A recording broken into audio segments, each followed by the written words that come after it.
আবার রাতের বেলা হলে নাইটে দৌড়ে আমি দিনেও টাকা পাই, আমি রাতেও টাকা পাই, মনের মধ্যে আনন্দ। তখনকার সময়ের জন্য একটা উটকে একটা বাসের সাথে আপনি তুলনা দিতে পারেন, তাহলে 100টা উট যার হয়ে যাবে সে তো বিরাট ক্ষমতা সম্পন্ন হয়ে যাবে, অনেক বড় ধনী হয়ে যাবে। এই লোক দেখা দিল আবু জাহাল, তোমাদের মাঝে এমন কে আছো মুহাম্মদের মাথাটাকে তার গর্দান থেকে আলাদা করে আমার হাতে এনে দিতে পারবে?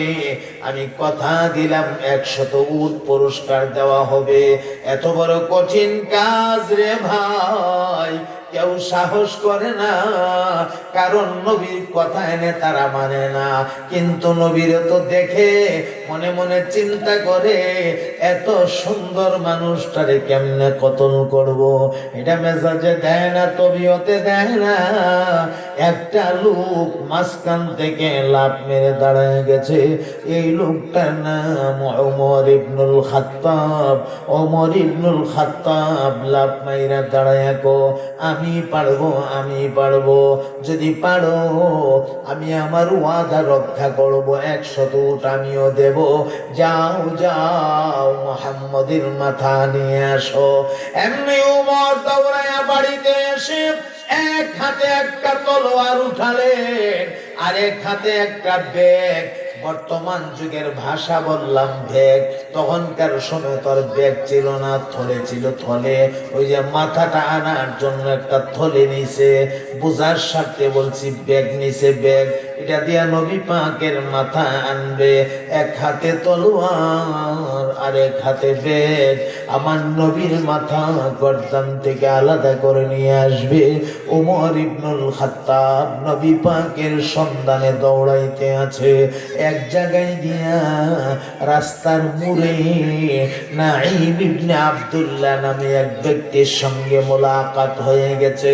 নাঈম ইবনে আব্দুল্লাহ গোপনে গোপনে কালিমা পয়রা আমার নবীর কাছে মুসলমান হয়ে রইছে। এই কথা তো আর ওমর জানে না। নাঈম ইবনে আব্দুল্লাহ ওমরকে 2 হাত এই বাবা দিয়া তার গতিরোধ করলেন আর বললেন, তোমার লক্ষণ তো ভালো দেখা যায় না, কোথায় যাও আমাকে বলো। কেন, তুমি কি শোনো না? এই বেলে কি শুনবো? আবু জাহাল ঘোষণা দিয়েছে, মুহাম্মদের মাথা যদি কেউ এনে দিতে পারে তাকে 100 উট পুরস্কার দেওয়া হবে। আমি মুহাম্মদের মাথা আনার জন্য ঘর থেকে বের হয়েছি। এমনি নাঈম ইবনে আব্দুল্লাহ মনে মনে চিন্তা করে, আমাদের মতো সাধারণ মুসলমান এই মুহূর্তে যদি 2-4-5 জন আমরা মরে যাই, ইসলামের কোনো ক্ষতি হবে না। লেকিন এই মুহূর্তে যদি রাহমাতুল লিল আলামিনের কিছু হয়ে যায় গো, ইসলামের অনেক বড় ক্ষতি হয়ে যাবে। না না, তা হতে দেওয়া যাবে না। টপ করে তিনি মুখ দিয়া বলে ফালাইলেন, ওমর রে, তুমি যাইতেছ মুহাম্মদ নবীর মাথা আনার জন্য, খবর রাখছো নি? তোমার নিজের ঘর তুমি আগে ঠিক করো। বলে আমার ঘরে কি হয়েছে? বলে তোমার ঘর, তোমার বোন ফাতেমা, ওমরের একটা বোনের নাম ছিল ফাতেমা, তোমার বোন ফাতেমা এবং তোমার ভগ্নিপতি কালিমা পড়ে মুসলমান হয়ে গেছে। ওমরের মাথা গরম হয়ে গেছে। আরে কষ্টি, আমার বোন মুসলমান হয়ে গেল আমি জানি না, আমার ভগ্নিপতি মুসলমান হয়ে গেল আমি জানি না, যাইতো আসেনি আমনে নবীর মাথা আনবো। এই কথা শোনার পরে মাথা গরম হয়ে গেছে। আগে নিজের ঘর ঠিক করা দরকার। রাস্তার মোড় ঘোরায় এখন রওনা দিছে এমনে, এর মানে বোনের বাড়ির দিকে। আমার মহতারাম ভাইরা, ওমর ইবনুল খাত্তাব যাচ্ছে বোনের বাড়ির দিকে। আর এই সময় ওমরের বোন ফাতেমা এবং তার ভগ্নিপতিকে ঘরের ভেতরে আমার নবী পাকের একজন কারি সাহেব সাহাবী তাদেরকে আল্লাহর কোরআনের তালিম দিতেছিল, আল্লাহর কোরআন তাদেরকে শিক্ষা দিতেছিল। ওমর দৌড়ায় গিয়া দেখে ঘরের দরজাটা বন্ধ করা, দরজাটা লক করা। দরজার কাছে কান লাগাইতে শুনে ঘরের ভেতর থেকে কোরআনুল কারীমের আওয়াজ আসতেছে। আমার মুহতারাম ভাইরা, বলেন তো উমরের মেজাজ নরম হবে না আরো গরম হবে? খবরটা তো সত্য দেখা যায়। নাঈম ইবনে আব্দুল্লাহ যা বলছে তা তো দেখা যায় সত্য। ঘরের ভেতর থেকে কোরআনের আওয়াজ বের হচ্ছে। মাসাল তো মাসালান, ভেতর থেকে আওয়াজ আসতেছে আর রহমান আল্লামাল কুরআন খালাকাল ইনসান আল্লামাহুল بيان الشمس والقمر بحسبان والنجم والشجر يسجدان والسماء رفعها ووضع الميزان ألا تطغوا في الميزان وأقيموا الوزن بالقسط ولا تخسروا الميزان والأرض وضعها للأنام فيها فاكهة والنخل ذات الأكمام والحب ذو العصف والريحان فبأي آلاء ربكما تكذبان।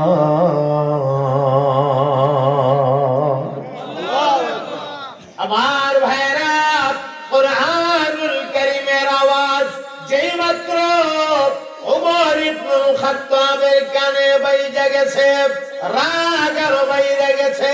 রাগান্বিত হইয়া ঘরের দরজায় আওয়াজ দিলেন, এ ফাতেমা, এ জলদি জলদি দরজা খোলো। ফাতেমা তো জানে ভাইটার যে কি অবস্থা, ভাই যে কত রাগী, ফাতেমা তো ভালো করে জানে।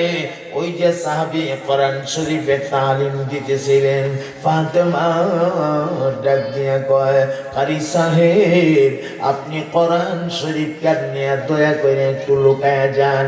আমার ভাই উমর আসছে, জানি না কেন আসছে, আওয়াজের লক্ষণ ভালো না, আপনি লুকায়া যান। আপনাকে মারধর করলে আমরা সহ্য করতে পারবো না, লেকিন আমরা আমাদেরকে আঘাত করলে সহ্য করে নিতে পারবো, কারণ আপনি হলেন আমাদের ঘরের মেহমান। আপনি দয়া করে কোরআনুল কারীমটা নিয়ে লুকায়া যান। এমনি কারি সাহেব সাহাবী কোরআনুল কারীমকে ভাঁজ কইরা, এখন যেভাবে আল্লাহর কোরআন সুন্দর করে বাইন্ডিং করা, তখন তো আর এমন সুন্দর বাইন্ডিং ছিল না।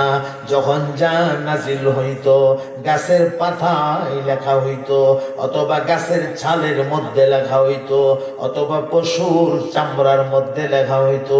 ওই চামড়া টামড়া গাছের খাল ফাতা বুতা লইয়া একসাথে জমায়া কারি সাহেব গিয়া লুকায়া গেছে।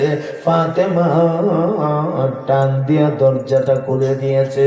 আমার ভাই গো,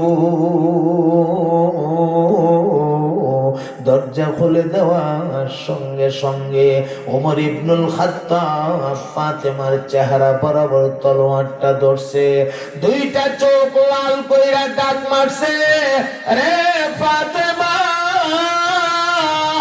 খবর শুনছি রে তোরা নাকি কালিমা পড়ে মুসলমান হয়ে গেছস, খবরটা কি সত্য না মিথ্যা? আমরা দেশের ফাতেমা হইলে মনে মনে ফতোয়া জোগাড় করত, জান বাঁচান ফরজ। আমি ঈমান আনছি, এই মুহূর্তে বলার দরকার কি? এটা গোপন থাকুক না অসুবিধা কি? জানটা অন্তত বাঁচায় ফেলি, মনে মনে ফতোয়া বাহির করত। লেকিন না না, ফাতেমার ঈমানের মধ্যে রোশনি বের হয়ে গেছে, ফাতেমার ঈমানের বাতি জ্বলে উঠছে। বাঁচবে না মরবে এই চিন্তা মাথার ভেতরে নাই। ভুলসিয়ান কণ্ঠে জবাব দিয়া দিলেন, হা আপনি যা শুনেছেন সত্যি শুনেছেন, আমরা কালিমা পড়েছি, আমরা মুসলমান হয়ে গেছি। এমনি ওমর ইবনুল খাত্তাব ফাতেমাকে থ্রেট দিয়া কয়, এ বোন তুই তো জানোস আমার রাগ গুসা সম্পর্কে, তোর তো জানা আছে রাস্তা দিয়ে আমি হাঁটলে আমি আমাকে মানুষ পালোয়ানের মতো মনে করে রাস্তা ছাইরা দে। ওরে বোন এখনো সময় আছে, মুহাম্মদের ধর্মটা ছাইরা দে, আল্লাহরে ছাইরা দে, কোরআন ছাইরা দে, ইসলাম ছাইরা দে, এখনো সময় আছে, জলদি জলদি ছাইরা দে, বাঁচতে যদি চাস। এমনি ফাতেমা ঈমানে ভলসিয়ান হয়ে জবাব জানায়া দিছে। ফাতেমা ডাক দিয়া কয়, ওগো আমার ভাই, আপনি জানেন না গো আমি কেমন মালিকরে গ্রহণ করেছি, আমার আল্লাহর পাওয়ার আপনার জানা নাই, আপনি জানেন না আমি কেমন নবীর কালিমা গ্রহণ করেছি, আমার নবী সম্পর্কে আপনার জানা নাই, আমি কেমন কালাম গ্রহণ করেছি, এই কালামুল্লাহ সম্পর্কে আপনার অভিজ্ঞতা নাই, যেই কারণে আপনি আমাকে হুমকি দিচ্ছেন। ভাইরে আমিও আপনাকে জানায়া দেই, আপনি কি মনে করছেন এই সামান্য তলোয়ারটার ভয় দেখাইলে আমি আমার ঈমান আর ইসলাম আল্লাহকে ছেড়ে দিব? না গো ভাই, না না, আপনার এই তলোয়ার দিয়া আমার গর্দান থেকে মাথাটারে আলাদা করে দিতে পারেন, আমি আমার জীবনটা দিয়া দিতে রাজি, একটা মুহূর্তের জন্য আমার আল্লাহ আর নবীকে ছাড়তে রাজি না। আল্লাহু আকবার বলে। এ মুসলমান, এ জঙ্গলের ভাইয়েরা কেমন ছিল তাদের ঈমান? তারাও ঈমানদার, আমরাও ঈমানদার, কিছুটা বেশ কম আছে নি? কথা কয় না?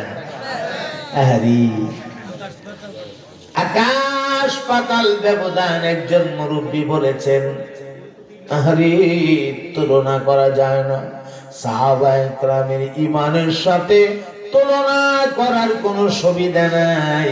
আমার নবী এই কারণে পরিষ্কার করে জানায়া দিছে, আমার এক একজন সাহাবী আকাশের এক একটা তারকার ওজনের নেই। আমার সাহাবীর অনুসরণ করো, অনুকরণ করো, আমার সাহাবীরে মানো, আমি নবীরে মানা হয়ে যাবে, আর আমারে মানা হয়ে গেলে আল্লাহরে মানা হয়ে যাবে, আর আল্লাহরে মানা হয়ে গেলে জান্নাতের রাস্তা সোজা হয়ে যাবে। ফাতেমাতে জবাব দিয়া দিছে। এখন শুরু হয়ে গেল ওমরের অ্যাকশন। কি মনে করেন অ্যাকশনকে ভয় পাবে ফাতেমা? না, কথা কয় না, ভয় পাবে? আল্লাহু আকবার। কষ্ট হইতেছে আপনাদের? না, বেশি রাত হয়ে গেছে গা? তবে আমি যত তাড়াতাড়ি সারতে পারি আমার জন্য ভালো। কিন্তু আমি যাবো চট্টগ্রাম। আমি তো সবেমাত্র কথা শুরু করেছি, আপনারা লেটে মাইক দিয়েছেন, কিছুই করার নাই। আমি চট্টগ্রাম যাওয়া লাগবে আমাকে। চট্টগ্রাম থেকে আবার পরের দিনের প্রোগ্রাম, এই চট্টগ্রাম থেকে আইসা তারপরে আবার ময়মনসিংহের জামালপুর হয়ে মেলান্দহ থানায় চিন্তা করছেন জার্নিটা কত লম্বা? আমারও তো শাস্তি দিতে হবে, তারপরেও আমার কষ্ট নাই। আপনারা যে সুন্দর করে ধৈর্য সহকারে বসছেন, আলহামদুলিল্লাহ, আপনাদের বসাটা অত্যন্ত প্রশংসনীয়, আলহামদুলিল্লাহ বলে, এবং আপনাদের মনোযোগটা অনেক চমৎকার। আল্লাহ আপনাদেরকে মঞ্জুর করেন, এই মাজমারে মঞ্জুর করেন, বলেন আমিন। ওমর ইবনুল খাত্তাবের অ্যাকশনটা শুরু হওয়ার আগে আমি একটু কাম সেরে লাই।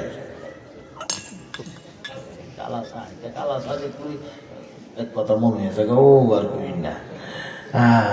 একবার গেছিলাম, বললাম কথাটা সবাই দিব না, আরে কইলে তো নেই। একবার গেছিলাম, ব্যাকওয়ার্ড প্লিজ, খুব ব্যাকওয়ার্ড। আমি নৌকা মৌকা হারিয়ে যাবে গিয়া আপায়া মাপায়া কোনো রকম গিয়া মাহফিল উঠছি। আমার খুব মন আছে, অজু দিছি, যাওয়ার পরে যে আমি স্টেজ বইয়া একটু মজা করে কইতেছি আর কি, যে কয়ও খুব কালা একদম কড়া এক কাপ মোবিল দেবো মানে, একটু মজা করে মোবিল দিছি।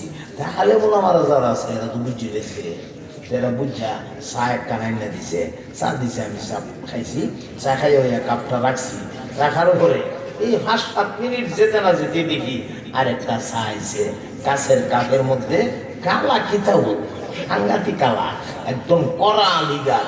এই লিগার দিকটাতে এখন আমার মাথা নষ্ট হয়ে গেছে। আমি কি এই লিগার যে কোনো উপায়ে খাইতে দিব? আমি খালি দান্দাত আছি, কতখানে পাবলিকলি জিকিরও লাগামু আর আমি সার কাপের মধ্যে সোমা দিব। কথাটা বুঝেন নাই? একটা লুকও বেড়ে গেছি আর কি, এত সুন্দর লাগতেছে, এত কালা লিগারটা, এত করা কেমনে করবো? একবার জীবনে কত চা খাইছি, এমন কালা তো দেখছি না, সাংঘাতিক মজা লাগবে। এইটা খামু খামু গিয়ে সেটা পাবলিকে জিকেরও লাগাই দিয়া কাপ টান টান যাই না, সেটা খাওয়ার লাগিয়া নাচতে গেলে খালি এখানে আনছি, এমনি দিয়ে নাকের মধ্যে কিতা কিতা লাগে, কিতা দিয়ে অমন লাগে কেরে।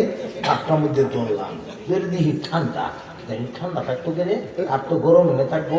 আমার মাথার ভিতরে ঢুকলো, এটি কিতা বুঝলাম না, একটু লাড়াও লড়াও দিতেছি, তাও বুঝতেছি না। আমি গেলাম কি ওইটা কি তো কেটা আনছো? ঘোরা বেড়া একটু মুভি, মুভি আমরা তো শুনি একটা মোবিল দিবার লেগে। আমার বাড়িতে হুজুর 2টা ইঞ্জিন আছে, 2টা ইঞ্জিন, ওই যে ইঞ্জিন হ্যান্ডেল দিয়ে চালা, ও 2টা আছে হুজুর, বোতল ভরা মোবিল, করে নেকড়া দিয়া সুন্দর করে তেনা দিয়া সাইকেল কেউ আনছি, আরো লাগলে আরো দিবো, দরকার বোতল ভরে দিয়ে দিব।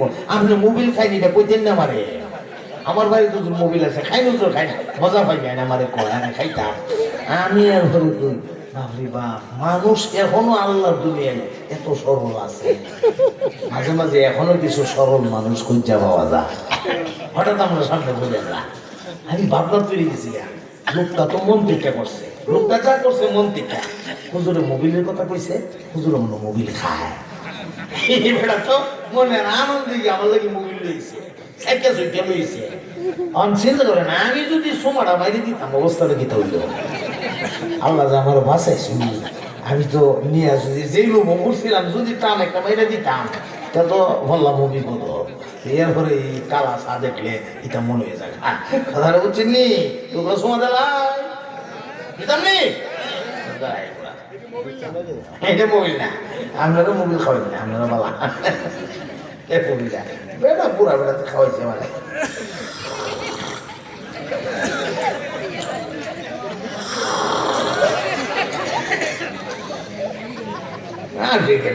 আসলে আসলে খাইতে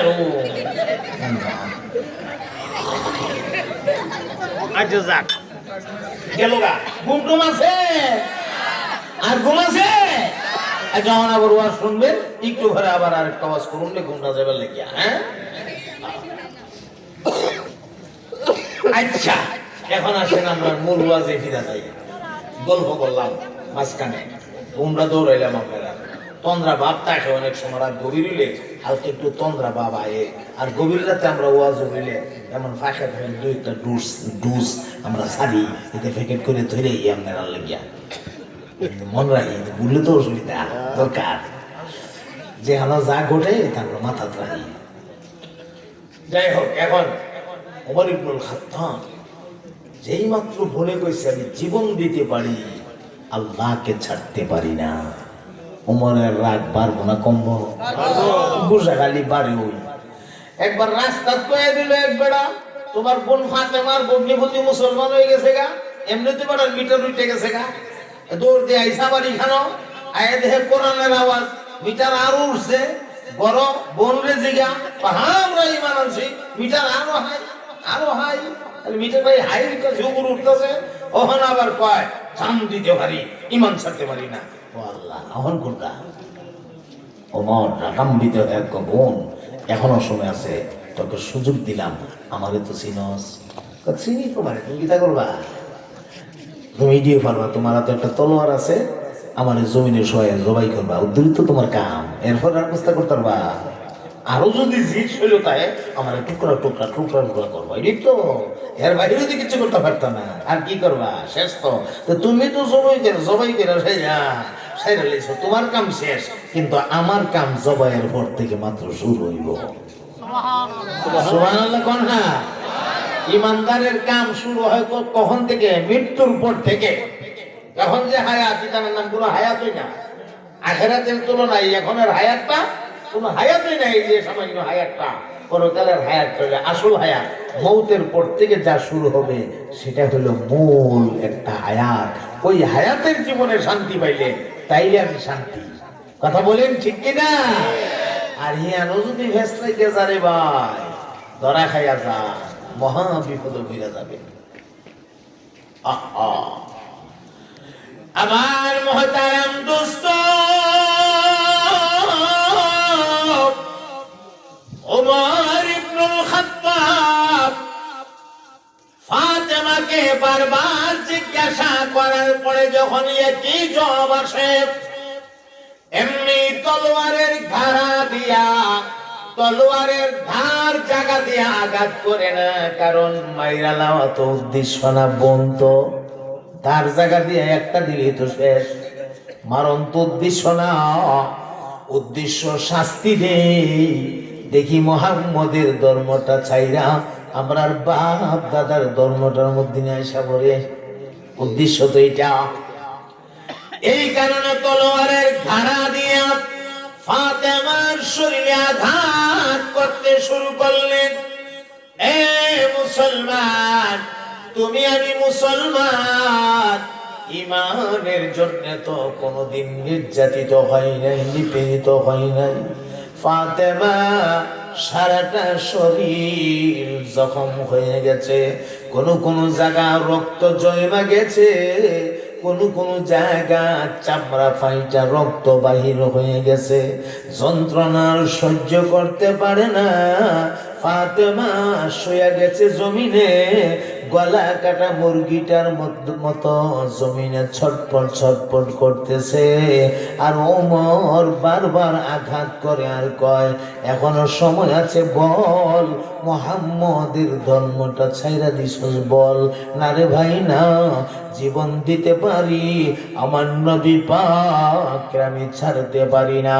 হঠাৎ করে ওমর ইবনুল খাত্তাব নজরটা যখন মাটিতে পড়ছে নিচে, এমনি তাকায়া দেখে একটা পাতা পইরা রইছে। ওই যে সাহাবী কোরআন শরীফ নিয়ে তাড়াহুড়া কইরা লুকাইছে, একটা পাতা এখানে মাটিতে পইরা রইছে। এই পাতায় ওমর ইবনুল খাত্তাবের নজর পইরা গেছে। পাতাটা টান দিয়া ধইরা দেখবার লাগে হাতটা বাড়াইছে। যেই মাত্র হাতটা সামনে বাড়ায়া দিছে, ফাতেমা টান দিয়া হাতটা সরাইয়া দিয়া কো, লা ইয়ামাসসুহু ইল্লাল মুতাহহারুন।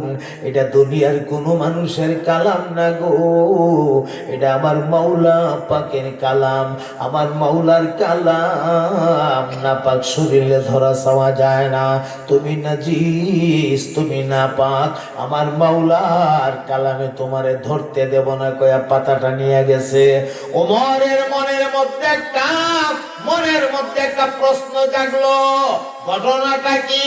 যে কালামের জন্য এত মারলাম, এত নির্যাতন করলাম, জমিনে পইরা গেল, গলা কাটা মুরগির মতো ছটফট করতে শুরু করলো, রক্তাক্ত হয়ে গেল সারাটা দেহ, এরপরেও কালাম ছাড়ে না।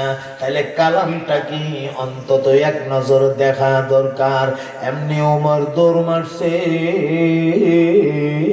কুয়ার পাড়ে গিয়া গোসল কইরা পরিষ্কার হইয়া ফাতেমার কাছে আবার আইসা ডাক দিয়া কো, দেরে বোন দে, কোন কালামের লাগে তুই এত পাগল হইলে, আমি একটু দেখি, অন্তত আমারে দেখতে দে। এমনি ফাতেমা আল্লাহর কোরআনের পাতাটা পায়ের হাতে দিয়া দিলেন। পাতাটা ভাই হাতে নিয়ে তাকায় দেখে আল্লাহর কোরআনের সূরাতুত তাহা থেকে কিছু আয়াত সম্বলিত। আরব দেশের মানুষ, আমার আল্লাহ আরবি ভাষায় কোরআন নাজিল করেছেন, পড়তেও অসুবিধা নাই, বুঝতেও কোনো অসুবিধা নাই। তিলাওয়াত করতে লাগলেন ওমর সূরাতুত তাহা থেকে কিছু আয়াত। ওমর পড়তেছে আয়াতগুলো, চিৎকার দিয়া কন্যা সুবহানাল্লাহ। তাহা মা আনজালনা আলাইকাল কুরআন লিতাশকা ইল্লা তাযকিরাতাল লিমান ইয়াখশা। এইভাবে পড়তে পড়তে পড়তে পড়তে যেই আয়াত ওমর ইবনুল খাত্তাবের কলবের মধ্যে হেদায়েতের বাতি জ্বালায়া দিল, হেদায়েতের নূর জ্বালায়া দিল, যেই আয়াত ওমরের হেদায়েতের কারণ হয়ে গেল, এই আয়াত সামনে আইসা গেছে। ওমর তেলাওয়াত করতে করতে সামনে আসছে, ইন্নানি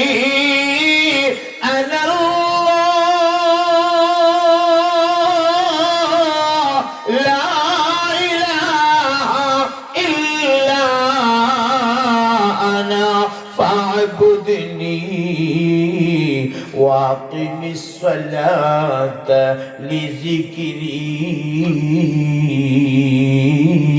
আল্লাহ রাব্বুল আলামিন বলেন, ইন্নানি আনাল্লাহ, নিশ্চয় আমি হইলাম তোমাদের আল্লাহ, লা ইলাহা ইল্লা আনা, আমাকে ছাড়া আর কোনো ইলাহ নাই, ফাবুদনি, সুতরাং হে জগতের মানুষেরা তোমরা আমারই ইবাদত করো, ওয়াকিমিস সালাতা লিযিকরি, এবং নামাজ প্রতিষ্ঠিত করো আমি আল্লাহরই শরণার্থে।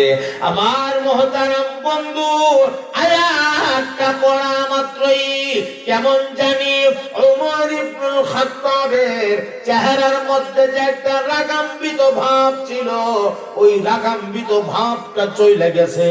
কেমন জানি চেহারাটা একটু বদলাইয়া গেছে, মনটা যেন একটু নরম নরম ভাব।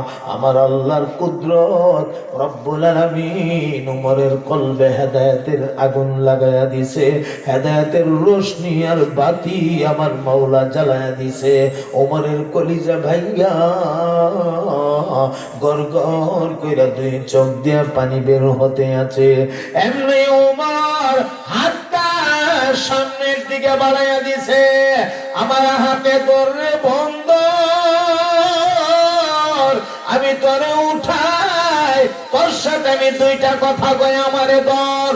ফাতেমা ভাইয়ের হাতে হাতটা ধরলে ওমর টান দিয়া ফাতেমারে উঠাইয়া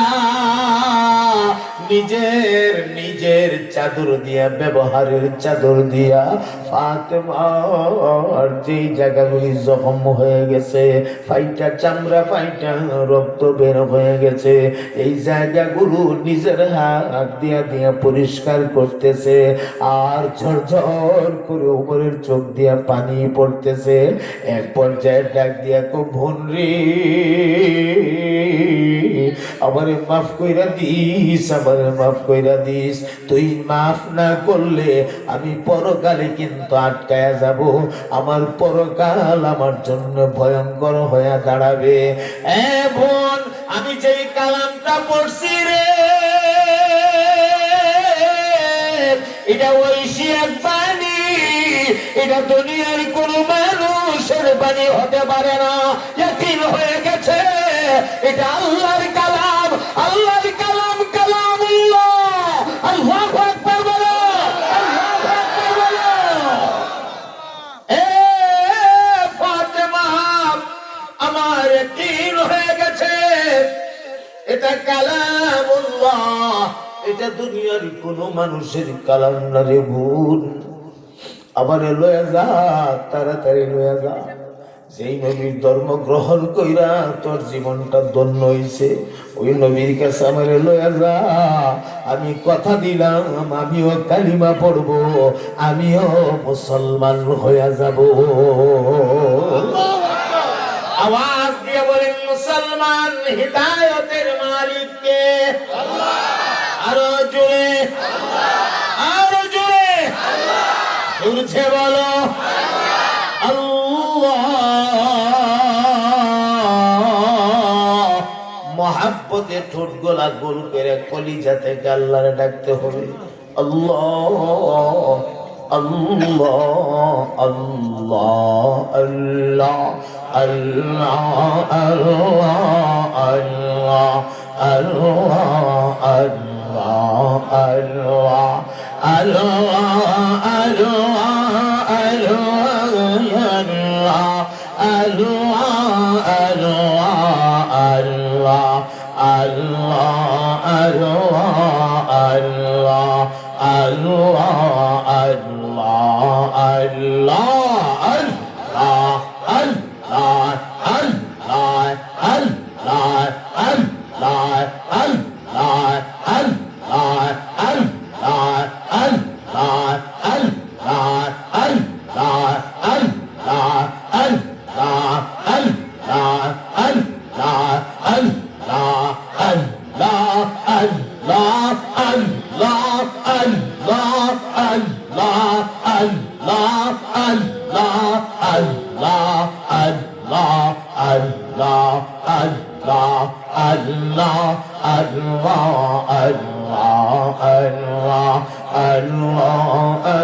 আমার মহতারাম দোস্ত, তাহলে আমরা বুঝলাম হেদায়েতের মালিক আল্লাহ।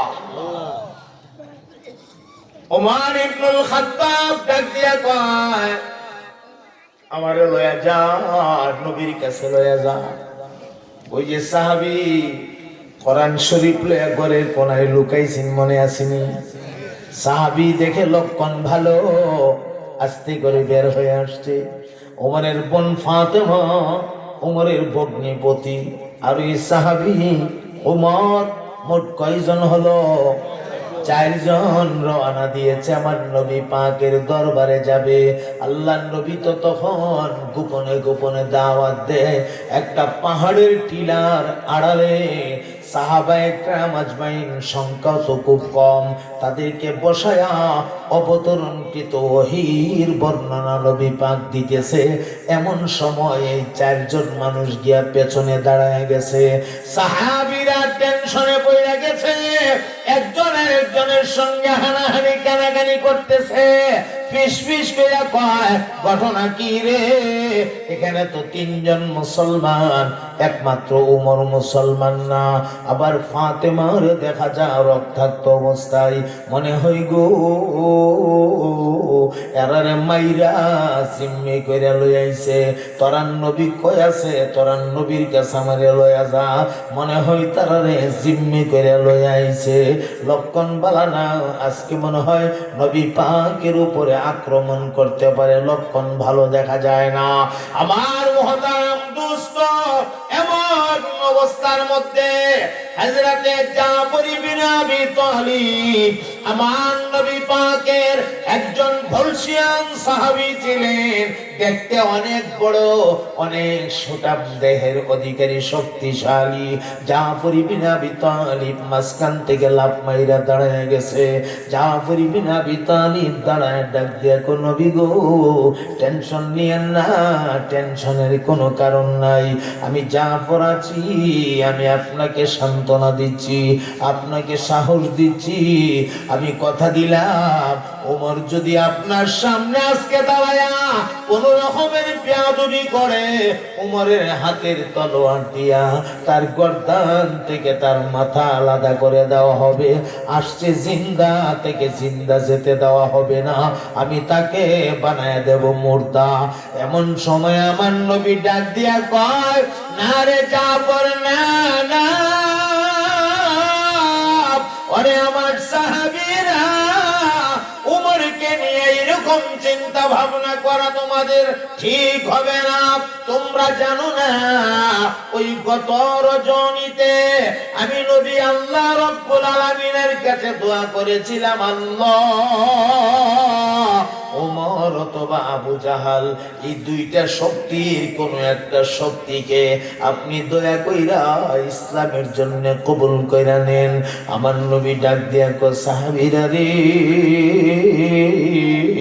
আমি নবীর মন সাক্ষী দিতেছে, ওমরকে আমার আল্লাহ ইসলামের জন্য কবুল করে নিয়েছে। অতএব রাস্তা খুলে দাও, ওমরকে আমি নবী পর্যন্ত আসার সুযোগ দিয়ে দাও। সাহাবীরা মাঝখান দিয়া রাস্তা ফাঁক করে দিলেন। ওমর কতক্ষণ নবীর কাছে যাবে? পাতলা পাতলা কয়েকটা কদম মাইরা আমার নবী পাকের দরবারে হাজির হইয়া ওই যে তলোয়ারটা নবী পাকের কদমের নিচে রাখছে, তলোয়ারটা মাটিতে রাইখা এত বড় মানুষ অত্যন্ত আদবের সাথে শরীরটা ভাঙ্গা দাঁড়াইছে, জোরহাত কইরা আমার নবীর চেহারা নোয়ারের দিয়ে তাকায়া তাকায়া কান্দে আর ডাক দিয়া কয়, ইয়া রাসূলুল্লাহ,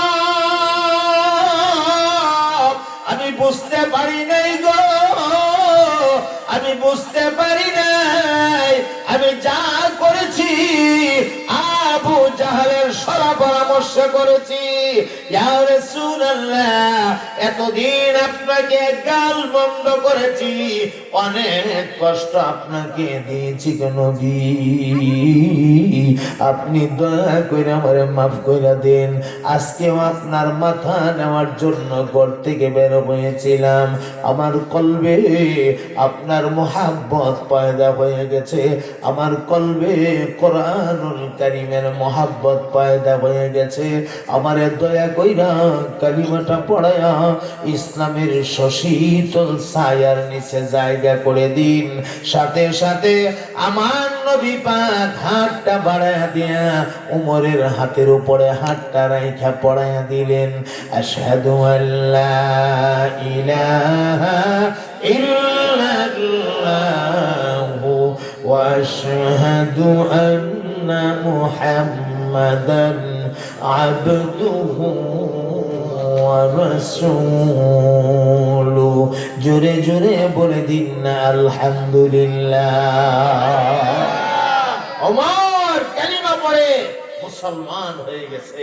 মুসলমান হইয়া সাইরাই আমার নবীর জিজ্ঞাসা করি, ইয়া রাসূলুল্লাহ, একটু জানতে চাই আমাদের সংখ্যা কতজন? আমাদের সংখ্যা কতজন? আল্লাহ নবী কয়, এতদিন পর্যন্ত আমাদের সংখ্যা ছিল 39 জন। আল্লাহ তাআলা তোমার লইয়া 40 পুরা করছে। ওমর ডাক দিয়া কই, ইয়া রাসূলুল্লাহ, আমি উমর ইসলামে দাখিল হয়ে গেছি, আর এখনো আমরা গোপনে গোপনে দাওয়াত দেব। আজ থেকে আর গোপনে দাওয়াত চলবে না, আপনি অনুমতি দেন প্রকাশ্যে দাওয়াত এখন থেকে আমরা শুরু করে দেব। আমি দেখব কোন মায়ের সন্তান আছে আমার তলোয়ারের সামনে আসবে, আমি দেখব সব। ইয়া রাসূলুল্লাহ, আপনি দয়া করে অনুমতিটা দিয়ে দেন, আমরা প্রকাশ্যে দাওয়াত দিতে চাই। আমার মুহতারাম বন্ধু নবী পাক বললেন, হে ওমর, একটু ধৈর্য ধরো, আমি কোনো কথা বলি না, কোনো কাজ করি না, আল্লাহর তরফ থেকে নির্দেশ না আসা পর্যন্ত একটু অপেক্ষা করো। ইতিমধ্যে জিবরাইল আমিন নবী পাকের কানের গোড়ায় সালাম দিয়ে হাজির। ইয়া রাসূলুল্লাহ, আপনার উমরের মনের তামান্না আল্লাহ কবুল করে ফেলাইছে, আর প্রকাশ্যে দাওয়াতের সময় হয়ে গেছে। এই শক্তিটা আল্লাহ আপনার সঙ্গে অ্যাড করে দিছে, এর মানেই এখন প্রকাশ হওয়ার জন্য আর দেরি নাই, দাওয়াতের কাজ শুরু করে দেন। তবে নিজামটা কি হবে? নিজামটা আল্লাহ জানাইয়া দিছে, ওয়া আনজির আশিরাতাকাল আকরাবিন, আপনার করিবি রিশতেদার যারা আছে, নিকটতম আত্মীয়, একদম কাছের কাছের যারা আছে, এদের থেকে আপনি দাওয়াতের কাজটা শুরু করেন। আমার নবী একটা পাহাড়ের টিলায় উঠে দাঁড়ায়া সমস্ত কুরাইশবাসী মক্কাবাসী সবরে ডাকলো, সবাই জমছে। জমার পরে নবী দাওয়াতের কাজ যখন শুরু করছে, রাসূল যখন কথা শুরু করে দিয়েছে, বক্তব্য দেওয়া শুরু করছে, তখন আবু লাহাব আমার নবীর সাথে কি আচরণ করেছিল, আবু জাহালদের ভূমিকা কি ছিল, কি হয়েছিল সেদিন, সে অনেক লম্বা ইতিহাস। এই লম্বা কথার দিকে আর আপনাদেরকে আমি নিয়ে যেতে চাই না।